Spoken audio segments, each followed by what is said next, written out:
Smart Bourse vous est présenté en partenariat avec Arthur. La gestion des plus fortunés, enfin pour tous.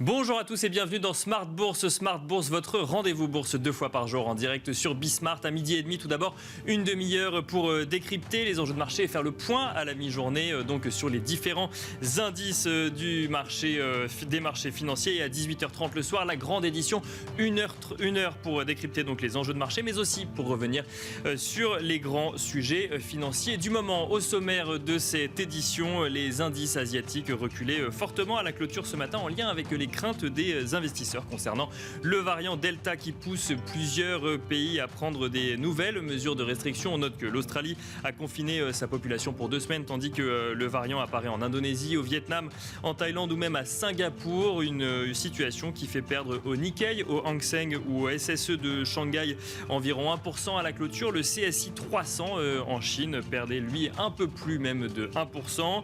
En Europe, la situation est plus optimiste pour le moment. La confiance des ménages français dans l'économie dépasse sa moyenne de longue période pour la première fois depuis le début de la crise de coronavirus. Elle passe à 102 points, donc au-dessus des 100 points de la moyenne en question. Signe que la part des ménages français qui estiment que le niveau de vie va s'améliorer dans les 12 prochains mois augmente à mesure que l'économie réouvre. En zone euro, le moral des consommateurs progresse également et dépasse son niveau d'avant la pandémie. Nous aurons le résumé complet de l'actualité boursière du jour dans un instant. Et enfin, nous reviendrons en plateau sur le plan de relance et d'investissement dans les infrastructures sur lequel planche actuellement l'administration Biden, donc pour les États-Unis. Rien n'est encore signé, mais les négociations avancent bien avec notamment un accord trouvé par un groupe de sénateurs bipartisans en fin de semaine dernière. Nous verrons avec notre invité dans quelques instants comment ce plan d'infrastructure peut avoir une influence sur la politique monétaire de la Fed. Et on regarde rapidement le niveau du CAC 40, le CAC 40 qui est légèrement au-dessus des 6580 points, 6585 points en hausse de 0,41%. Smart Bourse, c'est parti.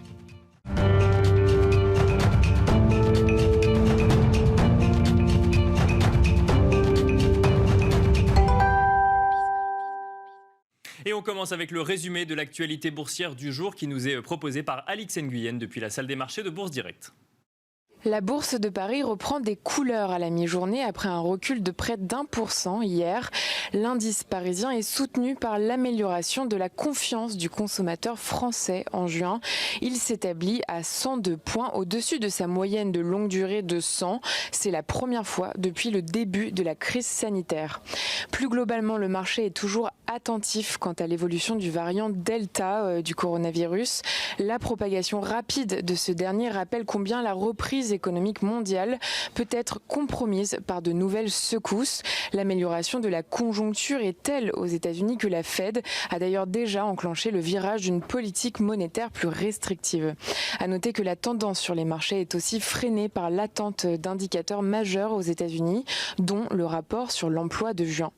S'agissant des statistiques attendues aujourd'hui, les investisseurs découvriront cet après-midi la première estimation de l'inflation de juin en Allemagne. Elle devrait avoir ralenti à 2,1% sur un an, après 2,4% en mai.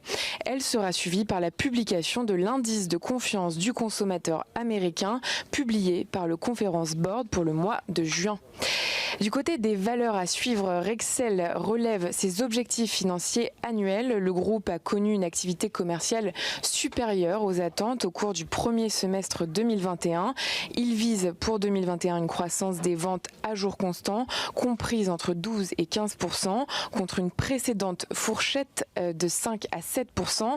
La marge d'EBITDA est attendue autour de 5,7%, contre environ 5% précédemment.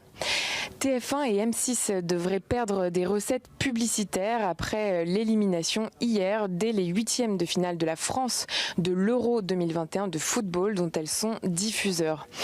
Et puis le groupe britannique UDG Healthcare a annoncé que Clayton, Dubilier & Rice a relevé son offre d'achat à 2,76 milliards de livres.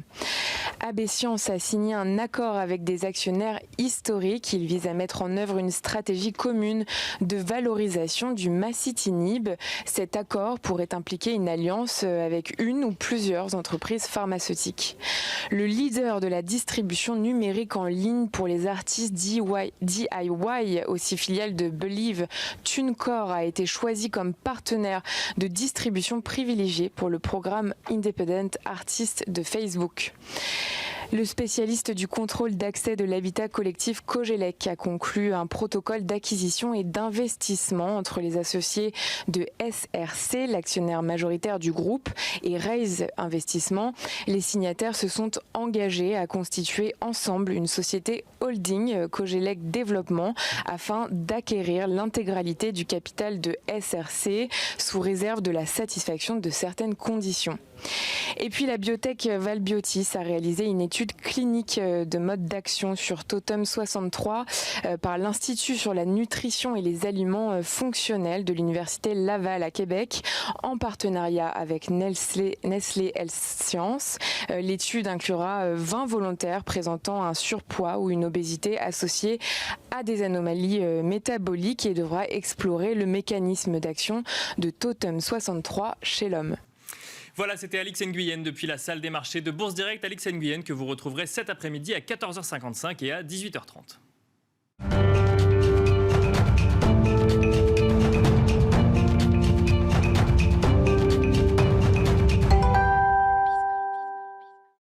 Et nous sommes à présent au téléphone avec Bastien Dru, responsable de la macro-stratégie thématique chez CPRAM. Bonjour Bastien Dru. Bonjour. Comment allez-vous ? Très bien, et vous ? Écoutez, très bien. On va, une fois n'est pas coutume, rappeler les grands enjeux de marché et revenir un peu sur le contexte en ce moment. Vous étiez, Bastien, dans Smart Bourse la veille de la prise de parole de Jérôme Powell à l'issue de la réunion de politique monétaire dans la Fed. Et vous mettiez d'ailleurs en avant le fait que l'exercice de communication allait être difficile donc, pour la Réserve fédérale américaine. Avec le recul qu'on a à présent, qu'est-ce que vous pensez plutôt, Bastien Dru, de cet exercice dans son ensemble, sachant que je rappelle, même si c'est quelque chose qui a été régulièrement suivi, qu'il y a eu le discours de Jérôme Powell, mais il y a eu également les différents gouverneurs de la Fed qui se sont ensuite succédés pour donner un petit peu leur avis sur l'orientation qui était prise. Jérôme Powell a repris la parole devant la Chambre des représentants pour insister sur le fait que l'inflation n'était pas le seul indicateur suivi par la Fed. Là, on est à 10 jours, effectivement, de cet exercice de communication. Quel bilan vous pouvez en tirer ? Comment est-ce que vous analysez cette situation, Bastien Dru ? Alors, ce changement de communication, il a eu un impact quand même assez fort sur les marchés obligataires, parce que, in fine, ce qui importe pour nous, c'est la réaction des marchés obligataires à la communication de la Fed, avec une partie courte de la courbe qui s'est les taux ont remonté sur la partie courte de la courbe. On a un taux 10 ans qui s'est stabilisé, un taux 30 ans qui est lui pas mal baissé depuis ce FOMC dont on parle. Et en fait, ce qui a vraiment eu un impact, c'est le fait que le FOMC indique qu'il puisse y avoir 2 hausses de taux pour 2023. Et finalement, avec le recul, on s'aperçoit que l'impact sur la courbe des taux, il est très proche de l'impact qu'on observe généralement quand on a une hausse de taux directeur, c'est-à-dire qu'on a un aplatissement de la courbe. Et si on regarde les anticipations de Fed Funds des futurs, on voit que le marché anticipe depuis le FOMC davantage de hausses de taux directeurs d'ici 2023, mais un tout petit peu moins d'ici 2025-2026. Et au final, c'est un peu comme si les marchés jugeaient que d'éventuelles hausses de taux pourraient être peut-être prématurées et pourraient endommager la reprise économique, quoi. Alors je pense que maintenant, en ce qui concerne des points de vue fondamentaux, je pense que l'incertitude, elle porte sur le taux terminal des Fed Funds, c'est-à-dire à quel niveau se retrouveront les taux directeurs à la fin du cycle de resserrement monétaire. Je pense qu'il y a pas mal d'incertitudes à ce sujet-là. Et pour le moment, ce qu'on peut constater, c'est que les marchés obligataires anticipent que ça n'ira pas forcément ça n'ira pas forcément très très loin, quoi. Et pour finir sur ce sujet de l'impact sur le marché obligataire, ce qu'on peut noter, c'est que comme je disais tout à l'heure, le taux 10 ans est resté quasiment stable depuis le FOMC, mais il y a vraisemblablement quand même pas mal de facteurs techniques qui pèsent sur les taux longs américains et qui les empêchent de remonter. On peut penser qu'il y a des réallocations de portefeuille, des réallocations de fin de trimestre. Et on peut aussi penser que les emprunteurs sur les marchés court terme, ce qu'on appelle le marché du repo, n'ont pas suffisamment de collatéral, n'ont pas suffisamment de titres du Trésor pour emprunter et pour faire face à l'avalanche de prêteurs qu'on a de prêteurs de court terme à laquelle on assiste. Et puis évidemment, il y a encore le quantitative easing de la Fed qui joue à plein. On rappelle, il y a quand même la Fed qui rachète 80 milliards de titres du Trésor par mois et ça doit finalement quand même jouer sur les taux longs américains. Donc, ce que vous nous dites, Bastien Drus, c'est qu'il y a effectivement des phénomènes techniques qui jouent sur les taux longs, mais il y a également, en fait, une certaine sérénité qui ressort de ces taux avec, d'un côté, on a intégré potentiellement certaines hausses de taux, mais les investisseurs ne s'attendent pas non plus à un grand changement ou à des hausses de taux plus conséquentes par la suite. Exactement. C'est qu'en fait, ce qu'intègrent les marchés financiers, c'est finalement un resserrement de politique monétaire de la Fed qui serait très graduel dans le temps et qui n'irait pas forcément très loin en termes d'amplitude. Est-ce qu'on peut, pour autant, alors c'est toujours un peu compliqué de faire des projections, mais s'attendre quand même à des rendements obligataires, si on prend le 10 ans là, qui oscille aux alentours des 1,5%, est-ce qu'on peut s'attendre quand même à le revoir revenir aux alentours de 2%, comme on peut le lire et comme on pouvait en avoir des craintes il y a quelques mois, Bastien Drus? Alors, c'est possible. Ceci dit, pour qu'on ait une repentification de la courbe des taux, parce que là, donc le mouvement qu'on a eu sur les 10 derniers jours, je le rappelle, c'est un mouvement d'aplatissement de la courbe des taux. Pour qu'on ait de nouveau de la repentification de la courbe des taux, je pense qu'il faut, c'est possible, mais je pense qu'il faudrait avoir plus de certitude en ce qui concerne le soutien budgétaire. Et c'est là que le plan d'infrastructure joue un rôle. Je pense que si il y avait le vote et la signature par Biden d'un plan d'infrastructure ou deux plans au pluriel d'infrastructure, ça serait des éléments qui permettraient à la Fed de normaliser la politique monétaire plus rapidement, de procéder à son tapering plus rapidement et peut-être d'envoyer le signal qu'il y aurait davantage de hausses de taux directeurs dans le futur. Et pourquoi ? C'est tout simplement parce que le passage d'un plan d'infrastructure, ça permet de relever la croissance potentielle. Là, actuellement, le plan dont on a parlé, c'est sur les derniers jours.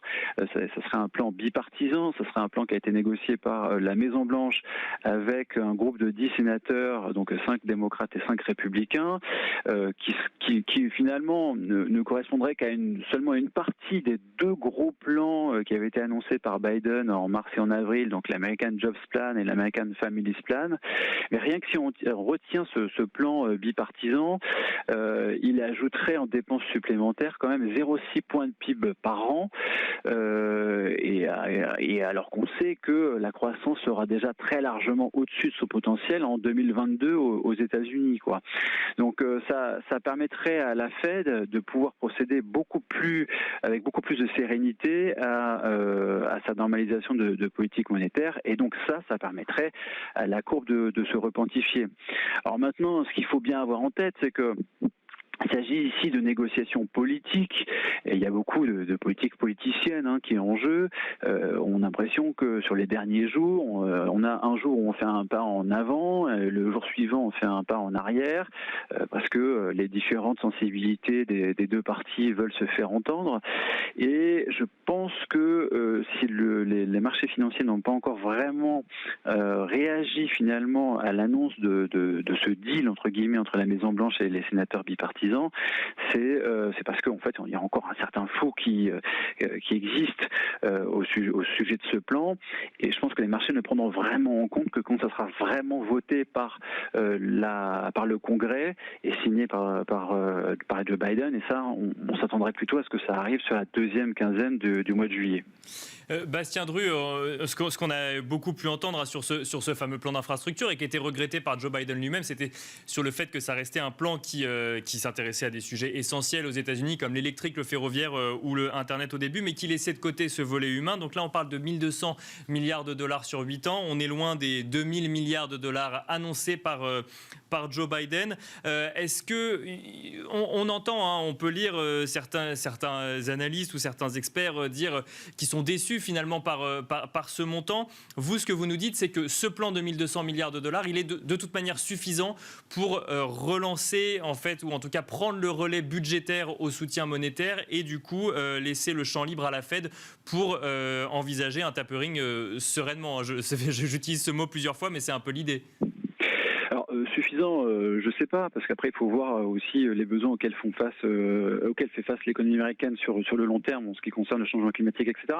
Mais en tout cas, de point de vue macroéconomique, l'impact il est quand même déjà assez substantiel de ce plan bipartisan.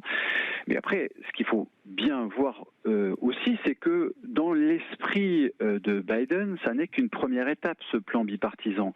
En fait, il y aurait donc une grosse partie de ces plans annoncés en mars et en avril, donc l'American Jobs Plan et l'American Families Plan, qui ne rentreraient pas dans ce plan bipartisan, mais qui devraient passer par la suite dans ce qu'on appelle une procédure de réconciliation budgétaire à laquelle ne participeront que les membres du Congrès démocrates. Et il y a de bonnes chances que ça arrive par la suite. Donc là, on a dans un premier temps le plan bipartisan, et ensuite il y aura tout ce qui n'aura pas été passé dans ce plan bipartisan qui arrivera dans un deuxième gros plan qui ne sera voté que par les membres du Congrès démocrates. Et là, l'impact sur la croissance sera vraiment encore beaucoup plus fort, mais ça prendra un petit peu de temps pour que ces plans soient votés. Merci beaucoup Bastien Dru d'avoir partagé du coup votre expertise avec nous et fait ce lien du coup entre le plan d'investissement dans les infrastructures de Joe Biden et du coup la politique monétaire de la Fed. Bastien Dru, je rappelle que vous êtes responsable de la macro-stratégie thématique chez CPR AM. Smart Bourse vous a été présenté en partenariat avec Arthur, la gestion des plus fortunés, enfin pour tous.